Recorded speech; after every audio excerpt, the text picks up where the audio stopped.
Bienvenidos a Conciencia. El trastorno de estrés postraumático es un padecimiento que se desencadena generalmente después de la exposición del paciente a un evento extremadamente difícil de sobrellevar, ya sea la violencia interpersonal, situaciones donde nuestra vida corre riesgo, desastres naturales o violencia derivada de situaciones criminales.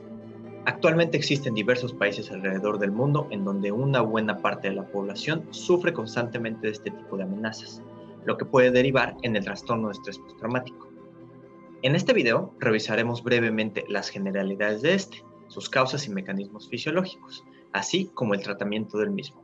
Por otro lado, analizaremos nuevas evidencias relacionadas a por qué a algunas personas les afecta más que a otras. Espero que lo disfruten.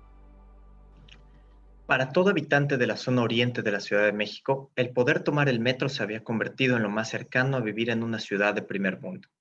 Las 2 horas de trayecto se habían convertido en 45 minutos, regalándote poco más de tiempo para convivir con tus seres queridos. En una parte de la ciudad caracterizada por la falta de servicios esenciales, los altos índices de criminalidad, pero también por la resiliencia de su gente, el 3 de mayo del año 2021 la vida de cientos de personas cambiaría para siempre. El vagón en el que viajaban los pasajeros se desplomó, dejando varias personas muertas al instante y otros muchos heridos. Una mujer de 29 años presente en el percance definiría esto como el infierno y los peores minutos de su vida. Citando sus palabras, por el instinto comencé a gritar. En ese momento mi mente se quedó en blanco. No es cierto que ves pasar tu vida en un instante. No piensas ni en mamá ni en hermanos. No piensas en absolutamente nada. No puedes ni armar una frase, ni decir una palabra. Solo gritar. Este es el sentimiento de una persona que pasó por un momento traumático. Uno pensaría que las consecuencias solo se quedarían en ese instante. Sin embargo, para muchos otros, el haber presenciado este tipo de situaciones se convierte en un fantasma que los va a perseguir durante mucho tiempo más. Hablemos de las causas. Se sabe que un evento traumático puede llevar al aumento en los niveles de catecolaminas, que, si bien el nombre no te suena mucho, tal vez recuerdes a la adrenalina y a la noradrenalina. Ambas se liberan en el torrente sanguíneo para prepararte ante la amenaza inminente. Sin embargo, una vez pasado el peligro, este aumento en las catecolaminas puede llevar a que tu cerebro genere una asociación muy fuerte relacionada con ese evento que te puede causar distrés.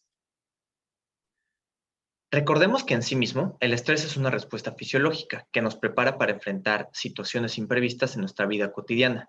Sin embargo, cuando deja de ser funcional, se convierte en distrés, o sea, podrá convertirse como una especie de estrés negativo y poco adaptativo. Esto va a producir que algunos recuerdos del trauma te generen estrés, como por ejemplo, si vuelves a pasar por el mismo lugar. Las personas con trastorno de estrés postraumático llevan a cabo asociaciones a cosas que al principio no te generaban problemas. Por ejemplo, para los que sufrieron la negligencia en el metro de la Ciudad de México, a algunos les costará transportarse después en otros medios como autobuses. Esto hace que poco a poco te cueste mucho más trabajo controlar tu respuesta de estrés ante las situaciones de la vida cotidiana.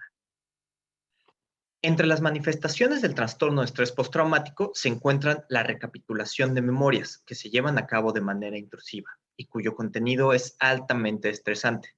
También las pesadillas relacionadas al evento son una manifestación común.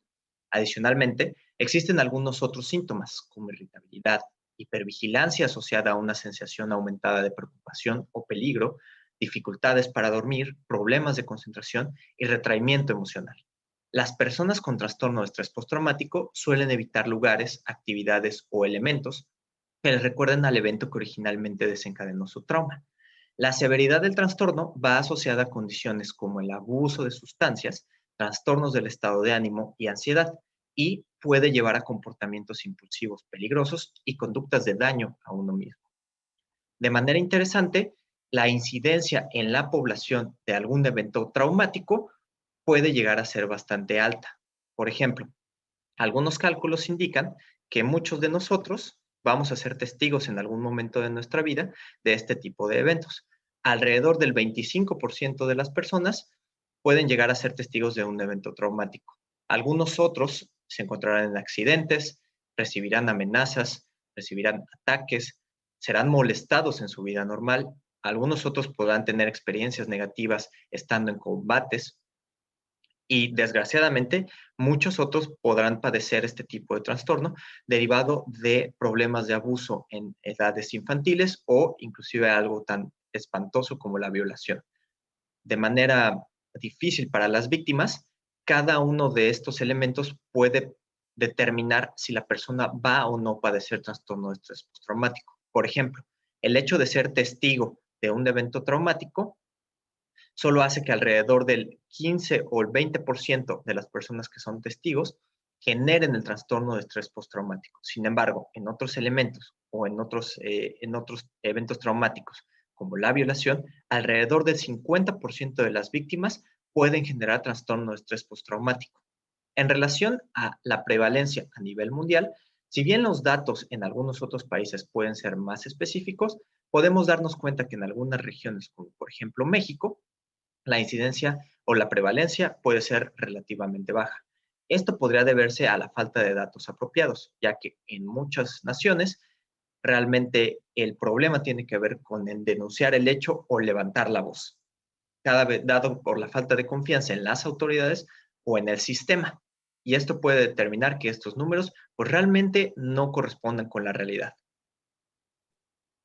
Inclusive a largo plazo, se sabe que el trastorno de estrés postraumático está asociado a diversos problemas de salud, como el dolor crónico, enfermedades cardiometabólicas y un aumento en el riesgo de padecer demencia. Ahora bien, las personas con trastorno de estrés postraumático suelen presentar manifestaciones diversas a la hora de recordar o reexperimentar la situación.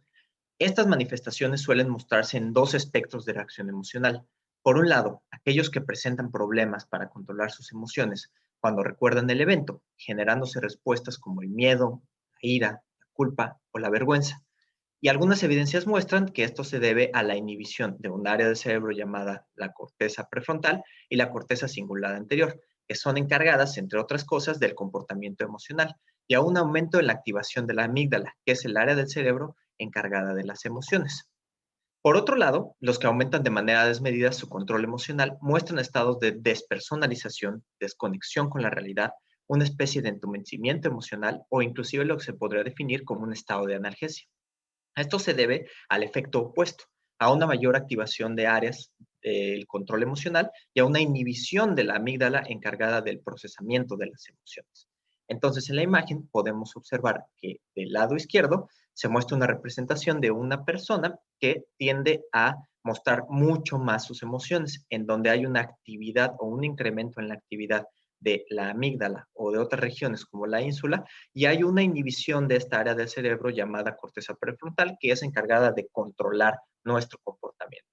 Por otro lado, en el caso de las personas que suelen sobrecontrolar sus emociones después de un evento traumático, sucede lo opuesto.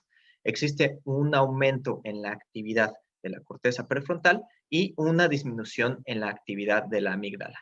Ambos lados del espectro pueden ser difíciles de definir o pueden ir fluctuando de un momento a otro o a lo largo de los años. Aún seguimos comprendiendo cómo es posible que este tipo de eventos o experiencias generen o no el trastorno en las víctimas. Evidencias recientes indican a que el problema radica en la incapacidad del cerebro de algunas personas de inhibir activamente los recuerdos traumáticos, a diferencia de otros, cuyo sistema nervioso es más eficiente a la hora de suprimir los malos recuerdos. Esto fue encontrado en un artículo del año 2020 publicado en la revista Nature. El estudio realizado por la Universidad de París, en conjunto con la Universidad de Normandía, en Francia, fue a analizar a sobrevivientes de los ataques terroristas de París en el año 2015. Nos dividieron en aquellos que desarrollaron el trastorno de estrés postraumático versus aquellos que no lo desarrollaron. Los investigadores encontraron que el cerebro de los pacientes que desarrollaron el trastorno tienen muchas dificultades para activar las áreas que suprimen a la memoria traumática.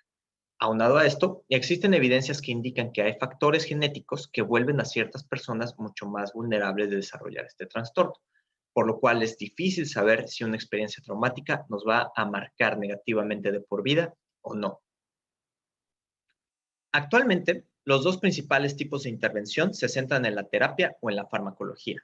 Por un lado, la terapia puede estar enfocada en extinguir las respuestas de miedo y actuar sobre la regulación emocional a través, por ejemplo, de diferentes tipos de enfoque terapéutico, como el cognitivo-conductual, la terapia narrativa y la terapia de sensibilización por medio de movimientos oculares, entre otras. Adicionalmente, esta intervención puede ser basada en otras herramientas terapéuticas no directamente asociadas al evento traumático, como el mindfulness, la terapia interpersonal o la terapia centrada en el presente. En el caso del tratamiento farmacológico, se pueden utilizar diversas estrategias de modulación de algunos sistemas neuroquímicos, como el serotoninérgico, el dopaminérgico o el noradrenérgico. En ambos casos, un profesional de la salud debe de hacerse cargo de llevar el tratamiento. Tanto psicólogos como psiquiatras son los responsables de llevar a cabo este tipo de intervención. Si bien el trastorno de estrés postraumático puede ser una patología muy compleja, el dar el primer paso puede ser esencial para, con paciencia y dedicación, ir tratando poco a poco el problema. Recordemos que la salud mental es muy importante y jamás debemos sentirnos avergonzados de acudir con algún profesional. Por supuesto que algunas situaciones traumáticas pueden ser mucho más delicadas que otras al momento de iniciar el proceso, pero confiar en los profesionales de la salud es esencial para que el problema no llegue a nuevos límites, dado que, de no tratarse, este puede ser el primer paso en una serie de eventos desafortunados que pueden arruinar a largo plazo la vida de las personas. Así que recuerda, no estás solo. Pedir ayuda siempre es la solución. Espero les haya gustado este video. Agradezco a la Fundación Moisés Iscovich por su ardua labor en apoyar a las vocaciones científicas y al programa de becas postdoctorales del Consejo Nacional de Ciencia y Tecnología de México. Los comentarios están abiertos para todos aquellos que quieran compartir su experiencia. Recuerda que hablarlo puede ser el primer paso. Saludos y que tengan excelente día.